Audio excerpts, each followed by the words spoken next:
अचो सूरन वारियूं करियूं सूर पचार, कनी घणा कनी थोरा नाहे सूरन धार, ॾिना जे दातार से झोली पाए मुंहुं झलिया।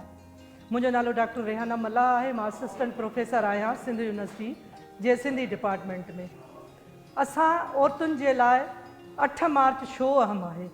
जेकॾहिं असां सिर्फ़ु रुगो पंहिंजे घरेलू तशद्दुद खे ई ॾिसूं त असांखे पीउ जे हथां धीउ जो जेको आहे हक़ तलफ़ियूं नज़र अचनि थियूं, भाउ जे हथां असांखे भेण जे मथां ज़ुल्म थींदो नज़र अचे थो, ऐं मुड़ुस ऐं ज़ाल जो जेको मुड़ुस जो ज़ाल मथां तशद्दुद आहे उहो त असांजे हाणे रिवायत में शामिलु थी वियो आहे। एसिताईं हुनजी मर्दानगी क़बूल कोन थी कई वञे जेसिताईं हू पंहिंजी ज़ाल खे पंहिंजे जेका रोब ताब ऐं जेका ज़ुल्म हेठि नथो रखे। असल में डोमेस्टिक वायलेंस खे अञा ताईं असांजे मुआशिरे गुनाह त क़बूल ई न कयो आहे। उहो त माना पीउ खे भक़ आहे त उहो धीउ खे मारे सघे थो, भाउ खे भक़ आहे त उहो जेका भेण खे हर तरह सां पंहिंजो पाबंद बनाए सघे थो पंहिंजे मर्ज़ीअ जे, ऐं मुड़ुस खे त पूरी मज़हबी तौरु क़ानूनी इजाज़त आहे त हू जीअं चाहे तीअं औरत खे जेका आहे सो इस्तेमालु करे सघे थो। जंहिंजे करे इवन ॿियो त छा पर औरत जा कपिड़ा, औरत जो खिलणु, औरत जो ॻाल्हाइणु, इहो बि उन जे ई जेका आहे सो हुन ते रखियो वेंदो आहे बिहाफ ते त हू चाहे थो त अहिड़े नमूने सां हुनजी घरवारी जेका आहे सा समाज में हले। ऐं तंहिंजे करे असां वटि इहो जेको गुनाह, इहो जेको सॼो थिए पियो तशद्दुद, उन में असां कानून ताईं वञूं ई नथा। ऐं सॉरी टू से असांजा कानूनी इदारा बि उन्हनि खे जेका आहे सो सुठी नज़र सां कोन था ॾिसनि जेके घरनि मां औरतूं अचनि थियूं।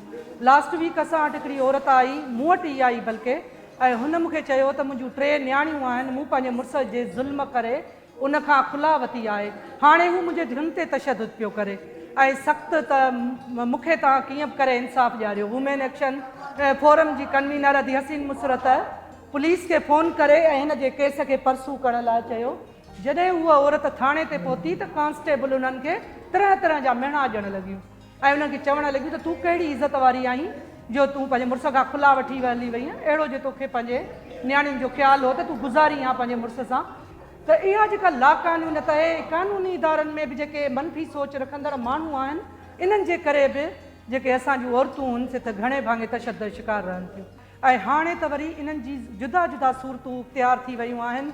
नंढे हूंदे ॼाणियुनि जा रिश्ता तय करणु, उन्हनि खे पढ़ाईअ खां घर में वेहारे छॾणु, इलाही अहिड़ा मसइला आहिनि जेके असां डोमेस्टिक वायलेंस में अचनि था।